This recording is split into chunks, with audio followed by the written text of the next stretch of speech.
Hi, I'm Corie, and my family and I help people like you read through the Bible in a year every year. If you want to know more about our ministry, check the description box below if you don't already know. But chances are, if you're here, you already know and you're reading through the Bible with us. So you have landed on our chapter by chapter weekly recap of our assigned reading. In our case today, that's Genesis chapters 1 through 28. We're looking at January 1st all the way to today, the 9th. I know that's a little bit more than a week.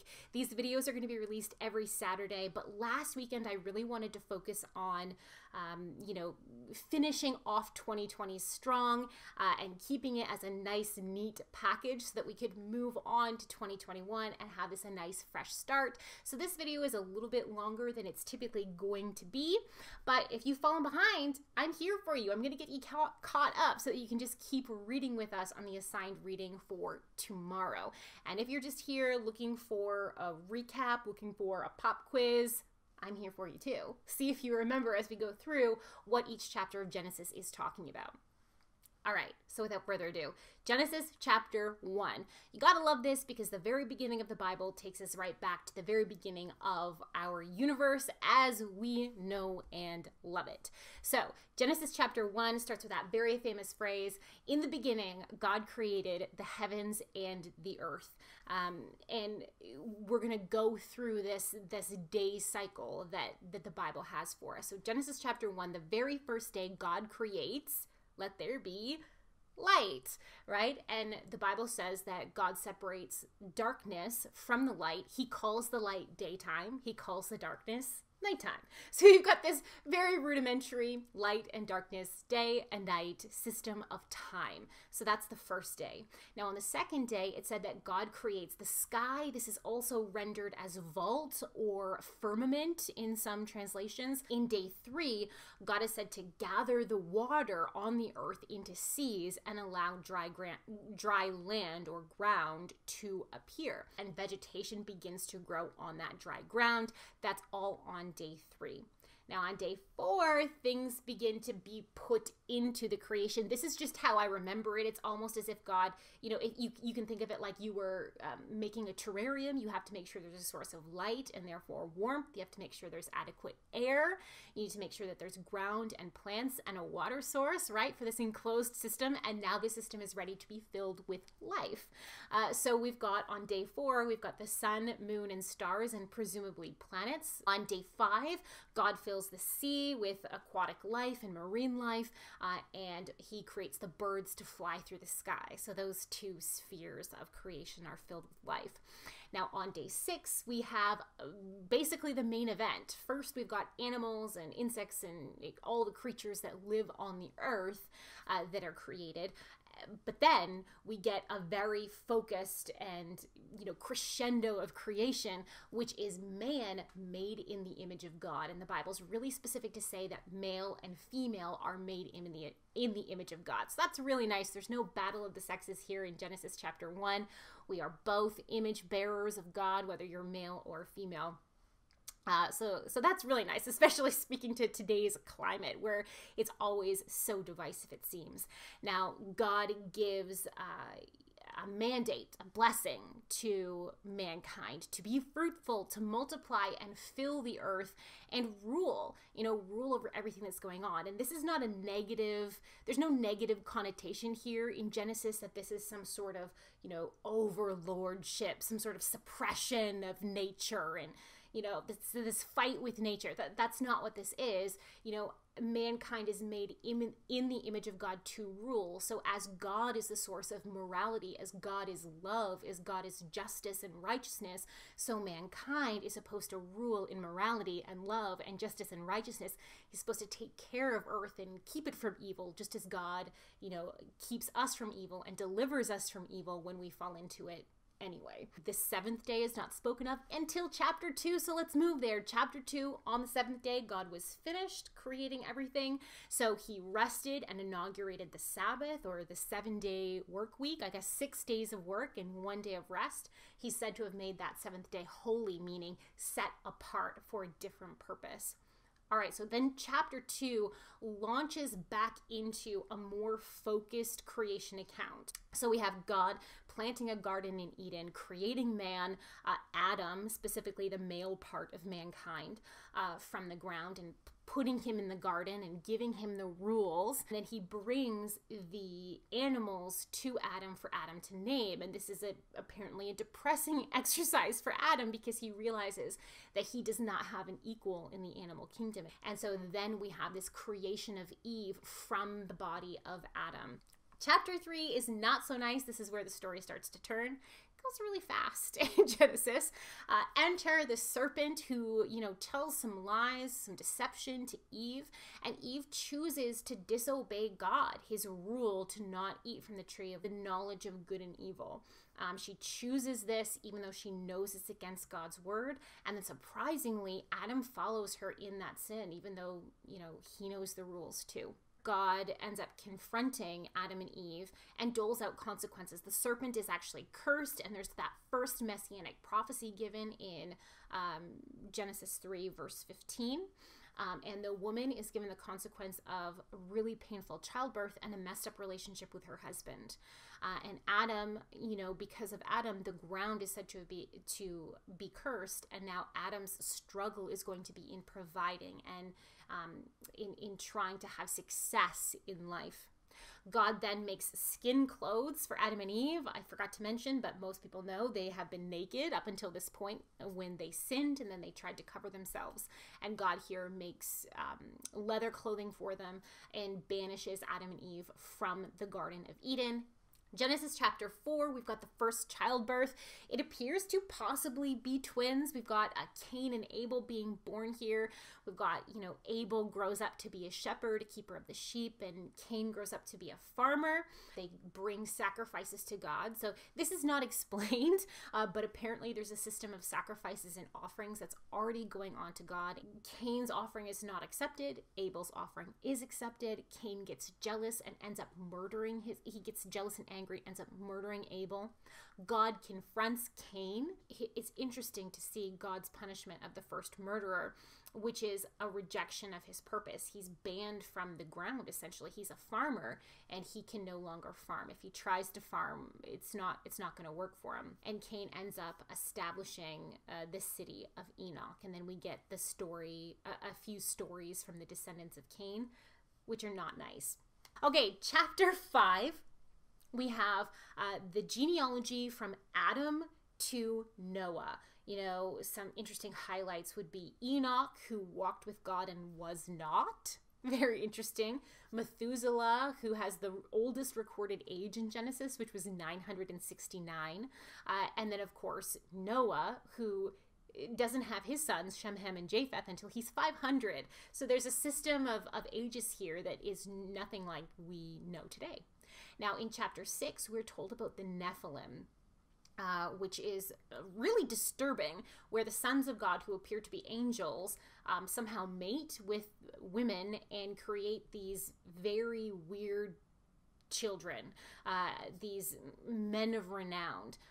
And this seems to be the last straw. Noah gets a message from God that there's judgment coming to the earth, and Noah needs to build an ark. So this is the beginning of the Noah's Ark narrative.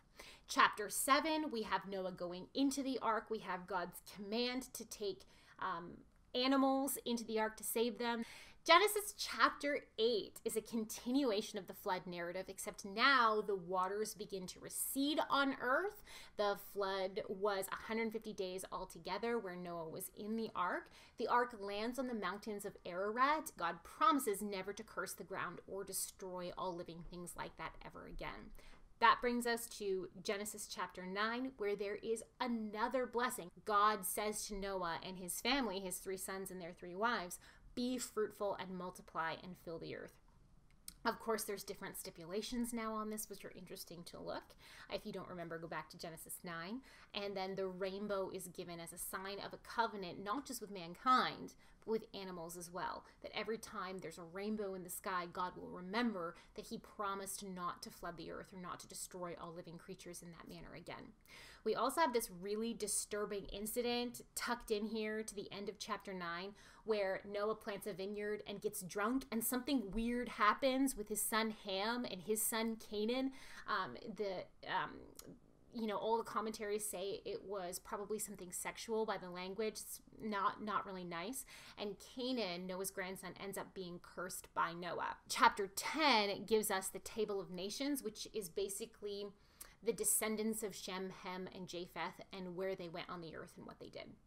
Chapter 11, we get the intriguing story of the Tower of Babel, where the people of earth all come together and they decide to, quote, make a name for themselves by building this tower that reaches to heaven.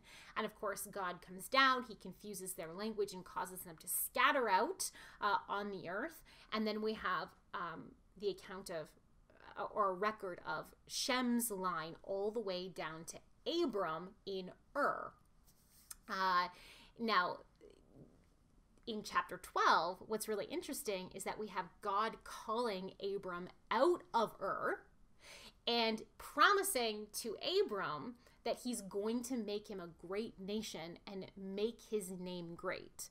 So we've got these two parallel accounts where we have mankind's plan to make themselves a name by building a great tower and God confusing it, and then God calling one man out of culture, away from cities, away from all of that, all that established human nature, and promises to make his name great as he follows him. So we've got this really interesting thing going on here in chapter 11 and 12. Man's plan and God's plan. All right, so Abram goes to Canaan and he travels through the land, then he ends up going to Egypt. Abram ends up going to Egypt when there's a famine in Canaan, probably a drought, and he lies about his wife Sarai. He says that she is his sister, which of course she is, but she's also his wife, and it doesn't go great. Now, in Genesis chapter 13, Abraham and his nephew Lot, who've been traveling together, they have to separate because they've both gathered so much wealth and their flocks and their herds have grown exponentially, and so their shepherds are beginning to infight, and they don't want that to happen. So Abraham allows Lot to pick where he wants to go, and Lot chooses the plain of the Jordan, which includes the Dead Sea area that was apparently well watered way back when in that time, and Abram settles in Hebron. There's a big war in Genesis chapter 14, or if war is not the right word, then battle. There's a big battle in Genesis chapter 14 with alliances of kings, and Lot unfortunately gets swept away. He gets caught up in this because of where he's living. So he and his household get swept away by these kings.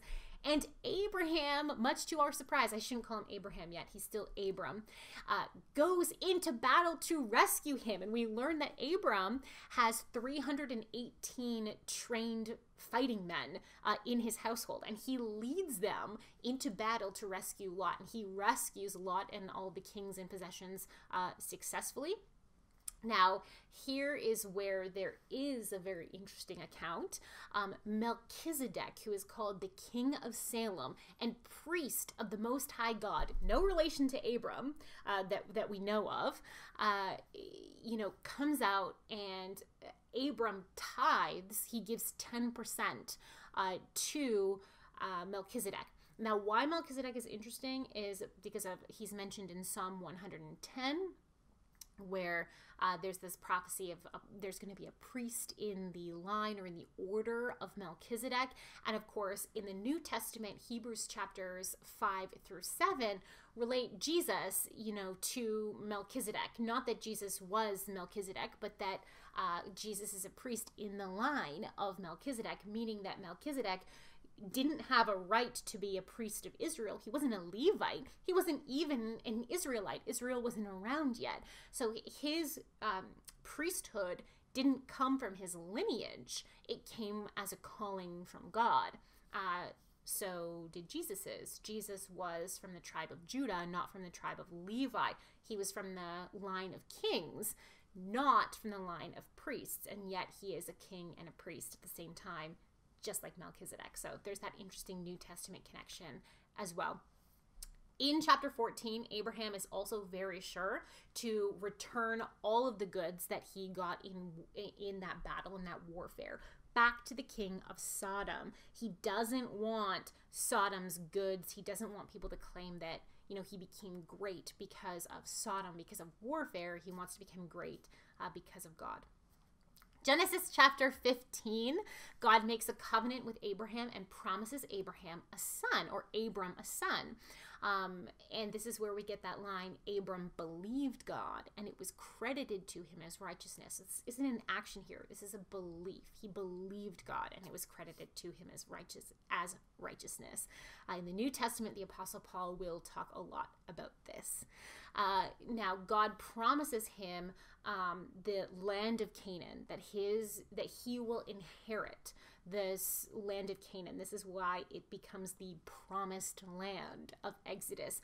And there's this very bizarre to us covenant ceremony that occurs between animal carcasses that have been cut in half. The carcass of a cow, a goat, and a ram, and a dead dove and young pigeon. So Abraham had to sacrifice these animals, cut them in half, lay them out, and Genesis actually says that he had to, all day, he had to make sure that no birds of prey or vultures or anything like that came and ate the carcasses. Imagine you had to do that all day waiting for God to show up, presumably. So then at night, Abram has a vision where God appears to him, makes the covenant, and passes through, I should say, God doesn't pass through, but a smoking fire pot and torch pass through these bodies. And this probably has to do with an ancient ceremony in which the pledging party would walk through these dead animals, and it was a way of almost saying, if I go against this covenant, may what happened to these animals happen to me, kind of thing, or so I've read in commentaries. Genesis chapter 16, we have the account of Hagar and Ishmael, and this is a case of Abram and Sarai not waiting for God's promise to be fulfilled, but trying to make it happen. So Sarai, follows a cultural practice where she gives one of her slaves to Abram so that her slave can bear a child that would then be adopted by Sarai. But when pregnant, Hagar, this Egyptian slave, and maybe it is because she's Egyptian and doesn't have the same customs, we don't know, maybe this was just her personality, she starts making all sorts of trouble for Sarai. The intimation is that she's trying to take over that position of wife rather than surrogate mom to the child. So Sarah mistreats her. She talks to Abram about it. He says, do whatever you want. Sarai mistreats Hagar, and Hagar runs away. But God finds Hagar and tells her to go back and be submissive to Sarai, and that God's going to bless the child that is in Hagar's womb. And we have this really beautiful thing that Hagar says. She says to God, you are the God who sees me. So that's really beautiful. In Genesis chapter 17, we have the covenant of circumcision, that God comes to Abram and he says, here's the sign of the circumcision. All males in your household will be circumcised on the 8th day. Except for Abram and everyone that was alive at that time, they had to be circumcised that day, which is exactly what Abram did. He circumcised everyone in his house that day, apparently. God also renames Sarai and Abram to Sarah and Abraham in chapter 17. All right. Also, God tells Abraham that Sarah is going to have the son. That is who the promised child is going to be. And Abraham laughs, in incredulity, like, will God really do this to Sarah, who's 90 years old? And God says yes. Abraham even asks, God, well, why don't you just bless Ishmael instead? And God says, Ishmael is going to become a great nation, but the promised child is going to be through Sarah's son. In Genesis chapter 18, God appears to Abraham in the form of a man, and there's two other men with him that turn out to be angels in the next chapter. Spoiler alert. So we've got two angels and a manifestation of God who appear to Abraham, in the flesh, and Abraham creates this meal for them. A calf and curds and milk prepared by Abraham, and bread, a ridiculous quantity of bread actually, prepared by Sarah. And this is again, Sarah here overhears them, talking about how she's going to have a son, and she laughs. So both Abraham and Sarah had the same reaction. They laughed at this. Now God also tells Abraham here about Sodom and Gomorrah, and that he's going to destroy Sodom and Gomorrah for their exceptional wickedness that's going on. And Abraham barters for the survival of Sodom because he knows that's where Lot lives.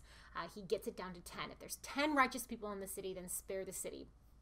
In chapter 19, we see the two angels going into Sodom to kind of check out the business, and Lot is sitting in the gate of the city, which means that he's either an elder of the city or he's very important economically and socially in the city of Sodom.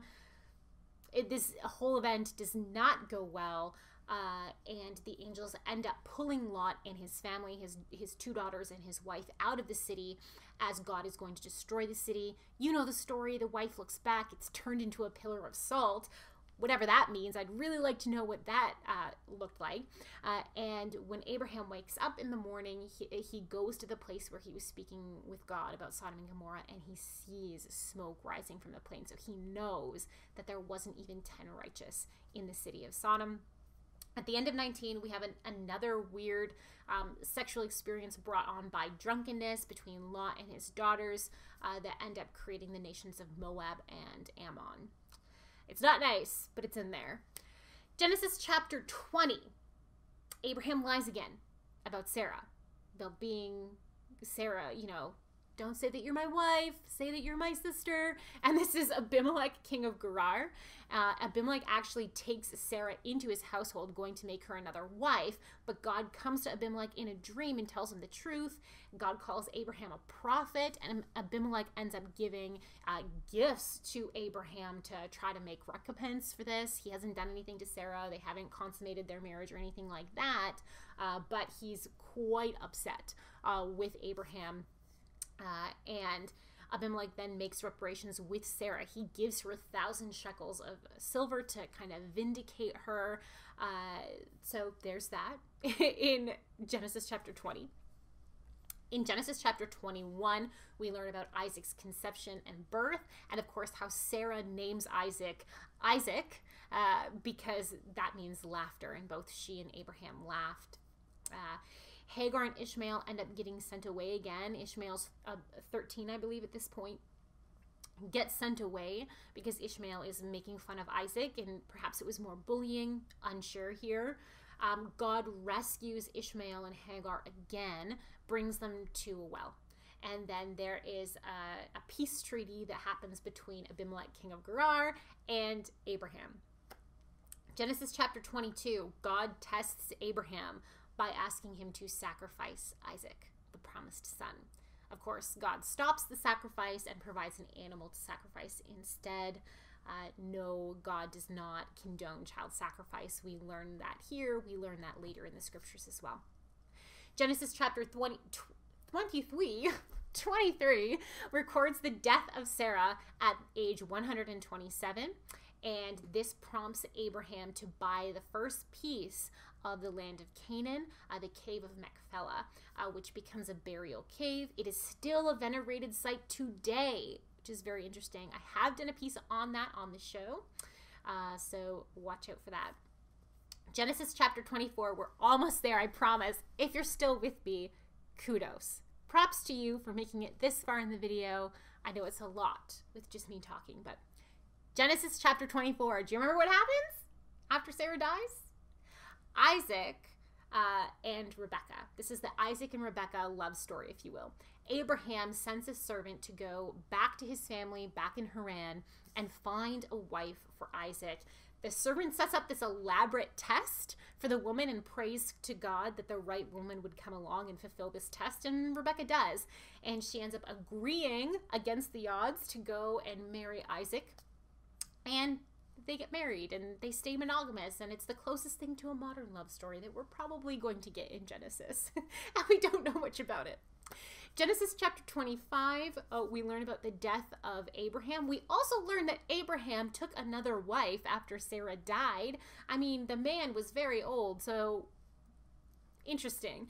Takes Keturah as his wife, and he has 6 other sons whom he gives gifts to while he's still alive and sends them away. He knows enough to send them away so that they're not going to compete with Isaac for the family estate. And when he dies, he gives everything to Isaac. It's said that Isaac and Ishmael come together to bury their father in the cave of Machpelah with his wife Sarah. We also now, in Genesis chapter 25, get this account of Rebecca, Isaac and Rebecca, having twins, the infamous Jacob and Esau. In this chapter, it wastes no time, and we learn about how Jacob and Esau grew up, and how Jacob purchased Esau's birthright for a pot of stew. So Esau is said to have despised his birthright. He did not care about the covenant that God had with Abraham and his father Isaac. He just wanted food, so he doesn't sound like a very wise man. In Genesis chapter 26, Isaac goes to Abimelech, the king of the Philistines in Gerar. This is probably not the same Abimelech that Abraham had interactions with. It's probably a son or a grandson. And Isaac does the same thing with Rebecca. He says, say that you're my sister, which is definitely not true. Cousins, but not sisters. But this time it works out. No one tries to take Rebecca from Isaac. Abimelech finds out when he sees Isaac and Rebecca embracing, and it doesn't go very well, but no harm, no foul, I guess. Isaac is actually said to plant crops here in the land of the Philistines, and he becomes really wealthy because of it, which makes the Philistines want him to leave because he becomes a threat at that point. But Abimelech, nevertheless, after Isaac leaves, because he's becoming a threat to the locals, Abimelech goes and finds Isaac and makes a peace treaty with him. So he recognizes the power here, at least the economic power of Isaac, perhaps the spiritual power if that tradition had passed on from father to son or father to grandson. Last 2 chapters. We're almost there. We've read so much this week. Genesis chapter 27, Esau ends up marrying 2 Hittite women, and his parents hate them. They hate the whole situation. So we're back to Isaac and Rebekah's sons, Esau and Jacob.